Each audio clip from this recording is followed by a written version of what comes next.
Welcome to Akweya TV, the station that talks about history, art, culture, and how they relate to development. My name is Idajo Aja. Today there is something we want to talk about. You know that in our society, many times, there are certain things that will happen and everybody talks about them. The media will be awash with them. It will be all over on social media, and it will but after some time, it will die down and nobody talks about it again. Like the death of the popular music singer Osinachi, who died on April 2022, following a widespread allegation that by her children and colleagues, that she was battered to death by her husband.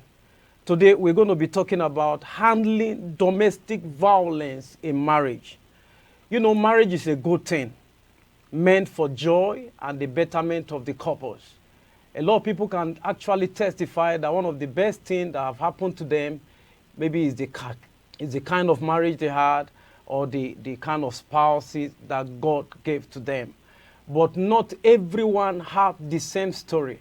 And when you talk about domestic violence, it is something that probably goes on every day in many homes, but a lot of people are not aware until maybe something happened, like the case of Osinachi. So we want to talk about it today. How do we handle domestic violence in marriage? And we have with us in the studio today a relationship expert.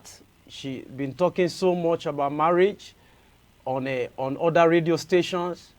The president and founder, Elshaddai Prayer and Deliverance Ministries. She's also the proprietress of Elshaddai Academy and also the director of Helping Hands Foundation. Pastor Mrs. Joy Simon. Thank you very much, sir. You're welcome. Thank you very much, sir. We're glad to have you in our studio today. I'm most very happy to be here. All right. Thank you, Okay. sir. So this thing we're talking about is a burning issue. You've written some books about marriage. You know, I was talking to a relationship expert at the time, and she said that sometimes it takes about 8 to 10 years for some people going through abuses in marriage to speak out. So now, as a relationship expert, as a minister of the gospel, how do you know, or is there any sign to detect in a couple or in somebody who is going through domestic violence or abuses? Thank you very much. Yeah. I am very happy to be here, and this is a great opportunity and also a privilege given to me. I appreciate. Yes, anytime we're talking about marital abuse, these things happen in different forms. Okay. They are not bundled or clustered together as one. Abuses are in varieties. We have physical abuse, we have emotional abuse, we have a financial abuse. Financial abuse. Yes. Okay. And we also have, there were about 5 of them. Okay. Physical abuse, financial abuse, emotional abuse, and there are about 5 of them. Yeah. And there are signs that goes with all these abuses. Yeah. Anytime you see people that are abused in any of this form, they develop a very low self-esteem. Okay. Inability to be able to express themselves. Yeah. They don't easily think they are good. They look at people and they think people are better than them. When you see a man or a woman going through abuse, there are people that look very low. They look down on themselves.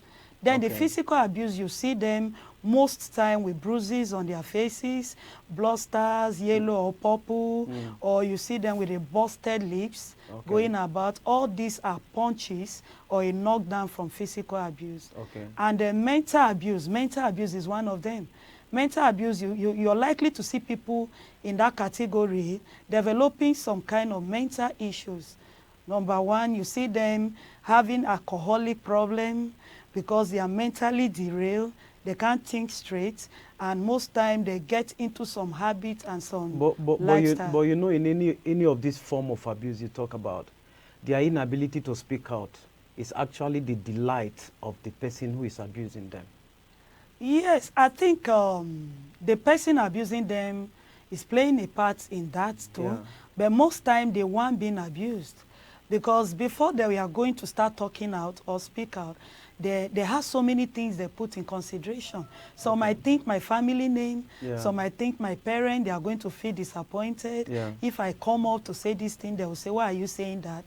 Don't you know that there are other people going through the same thing you're going? They think about the society, some think about their religion, some think about one person they are looking up to somewhere, somehow. Say, what will the person think about me and all of that? So there are many things that actually contributed to their inability to speak out. Okay. So now we are actually talking about how to handle it.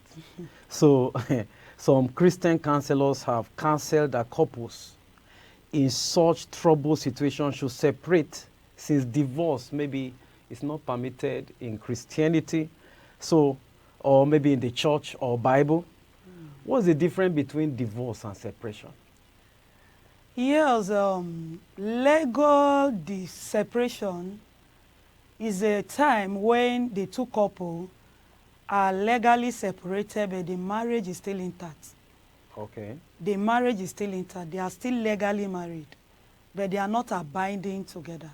Okay. And that makes it impossible for any of the two to remarry. So they are going to be apart, but still married. Okay. Why divorce means dissolvement.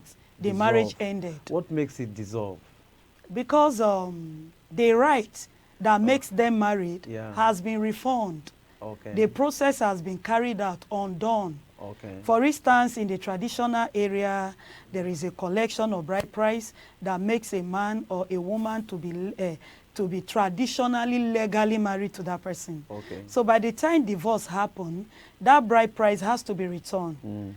Either the family of the woman demanded for it, or the man said, okay, since we are no longer together, let me return this right that your people gave to me, that makes me your husband, let me return it to them. Okay. And the moment that is done, the both family know that they are no longer married. So that means separation can lead to divorce. Separation, yes. And when they are different. When the two involved agreed on it, it can. Okay. Yes. So they'll be separated with the hope of maybe returning back together again? Yes, they are still separated, but they are still married.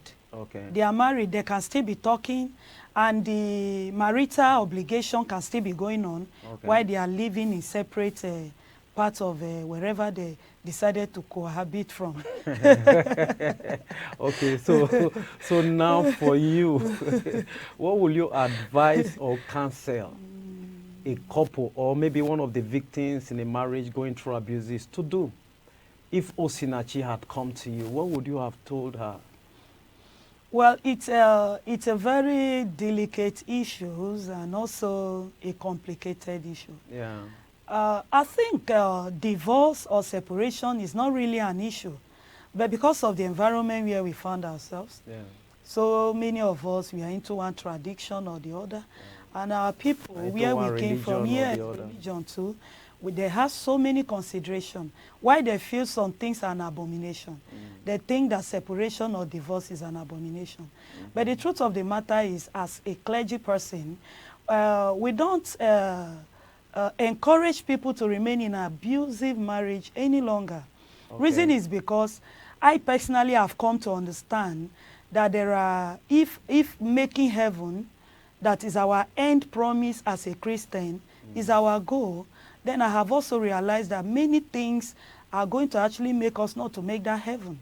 Okay. Yes. By the time you are in an abusive home or in a marriage that's simply not just working, not being abused alone, but physically abused too, that is where the punch is being thrown, the knocking down happen, the bruises and all of that.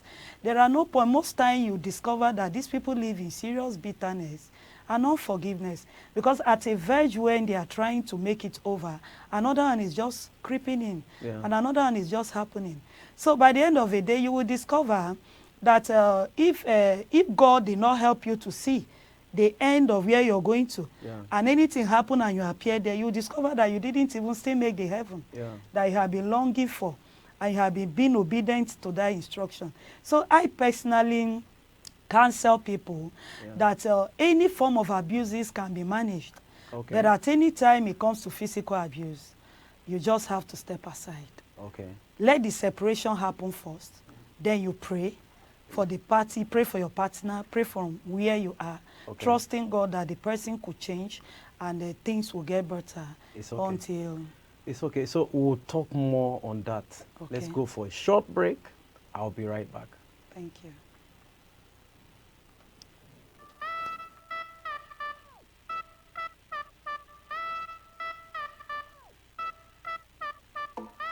The way you do me, I'm getting confused. Hi, my name is Zita, and you're watching Akweya TV. This is Akweya TV. I encourage you to watch it. This is where you get to hear and know about the Akweya people. Akweya TV.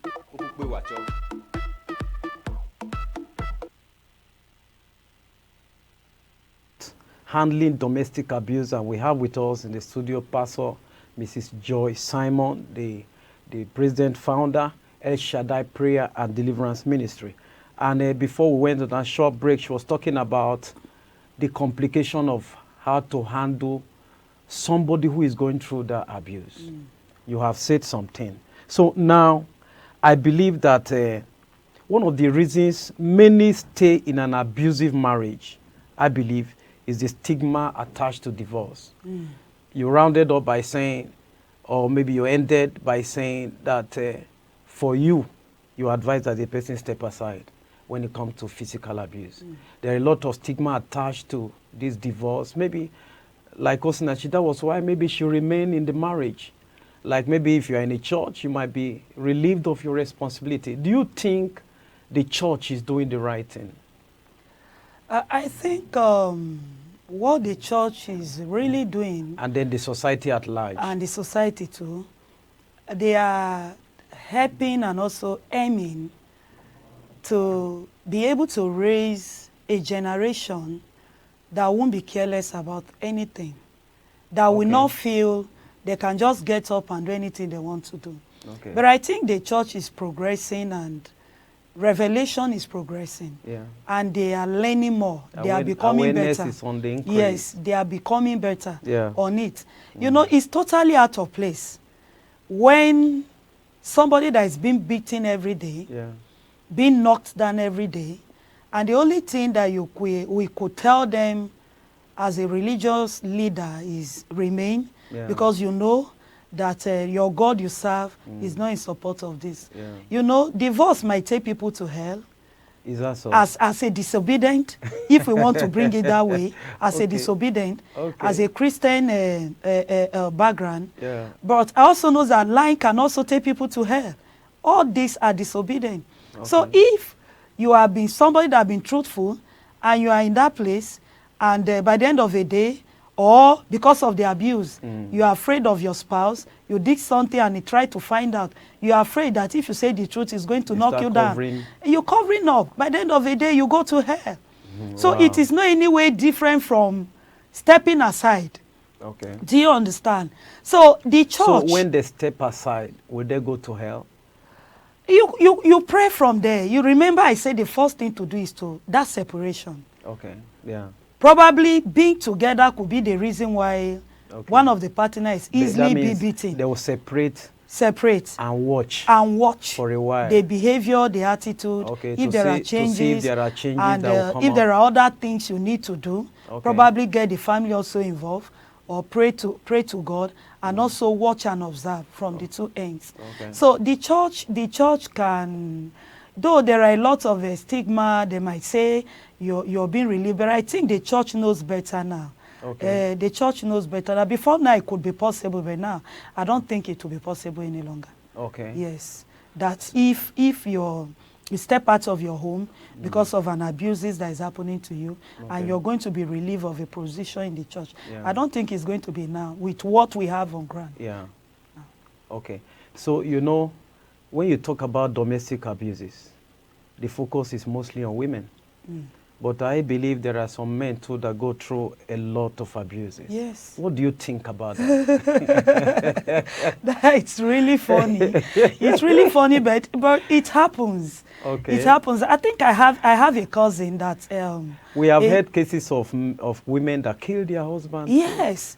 In marriage. In short, I have a cousin that brought a young man, introduced to us that the young man wants to marry her. Okay. And along the way, we know we are good towards him. We don't see him coming up again. We'll keep asking this lady, what happened? This young man is not forthcoming and all of that. I said, we should leave him alone. But do you know that after 1 year, we ran into that same young man. Okay. And we asking him, brother, what happened? We don't see you again, nothing, no anything you did. He said, I ran for my life. And we are like, what happened? He said, Kai, that the young girl is beating me. And it was, I said, what do you mean by that? He said, he beat me. I said, as in beating, how? He said, he punched me. That the last one that happened, as I fell to the floor, as he fell to the floor, he was praying to God. In that is subconsciousness, God, if you make me to come out alive. The man ran for his life. He said he ran for his life. You see, that he's the only child his mother have. He can't just die in her hand. So that is to confirm to it that men to go through abuses. They go through emotional abuses, go to physical. Any abuse that we have talked about here today, they equally also suffer it and all of that. And it's quite unfortunate that the society has not really paid so much attention to the men abuse. Yeah. Maybe because they look at them as the superior and the most powerful, the stronger kind of people. But as time goes, we know that they are going to create a room for them and their case is going to be attended to. But now the only thing I can say to any kind of a man going through any sort of abuse from the wife or the woman that is cohabiting with is to find a way to see how to handle it in a way of a man, not returning it in abuse form also, but quietly can also just step aside and try to view things and see how everything will be remedied. Okay. There's an assertion I have before we go. Okay. You know, people talk about the fact that in every relationship there are troubles. Every marriage and relationship. But I believe that we should be able to separate between resolvable relationship and outright wickedness. Okay. I see that some of the character some of the spouses exhibit is outright wickedness. So really? when somebody will beat a woman to the extent of killing the woman, maybe for a trivial thing, issue, is that not wickedness? Is that a resolvable issue? We should be able to separate them. So what do you think about that?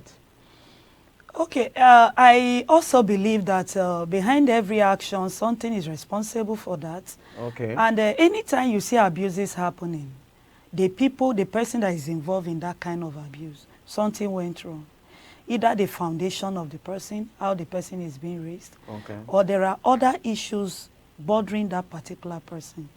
I also believe that a man didn't just come up, marry a woman because he wants to kill that woman. So these things go far beyond what the society can see. Far beyond what we think. Far beyond, from the physical thing we see, behind it something is responsible. But that is for another time. We can't get deeply into that anyways. But I think the act is what we are scoring now, that this is just an act of wickedness. But my counsel still go to anybody that is undergoing any form of abuse. If you know it is something that is beyond you, please don't even go to your pastor to wait to say, my pastor say I should leave my husband, or my pastor say I should leave my wife. Because of the oath that is on their head, they might not be able to outrightly tell you, carry your bag and leave. But you that is living with that person, where I come from, they said, the one that sleeps with a corpse know the kind of wonder the corpse perform in the night. So you should be able to take a decision. There are decisions you take by yourself that you don't need any advice on it. Reason is because you are the one that is in there. So before everything goes bad, or it turns out to become the story of the woman that happened, that broke our heart, some of us, we are still crying over that issue till now. I think somebody should hurriedly take a decision and try to get people to see what you are saying and what you are talking about. It's okay. It means no one need to die in it. No one needs to die. No one need to die. No one needs to die. So now we are finally, before we go, I believe as we're talking right now, there are couples going through that. There are people going through the abuses who are not even speaking out. And maybe the society will not say nothing, the media will say nothing until maybe the kind of thing that happened to Osinachi happens again. So one final word. What do you have to say to somebody? Maybe is it a command? Come out. Yes, I think it's a command. It's a command. But what I would say to such a person that is watching me or listening to this program is, please confide in somebody. Okay. There's somebody you can always talk to. Okay. Don't just keep it back and don't hold back. Step out. Get somebody you know you can talk to the person. And I believe two heads are always better than one. The person will be able to talk together with you and also see things from the view of the way you're also seeing things. And I believe from there, solution and solving can come out of it. Thank you very much. Welcome. So you've heard that is Pastor Mrs. Joy Simon, the president founder, Elshaddai Prayer and Deliverance Ministry.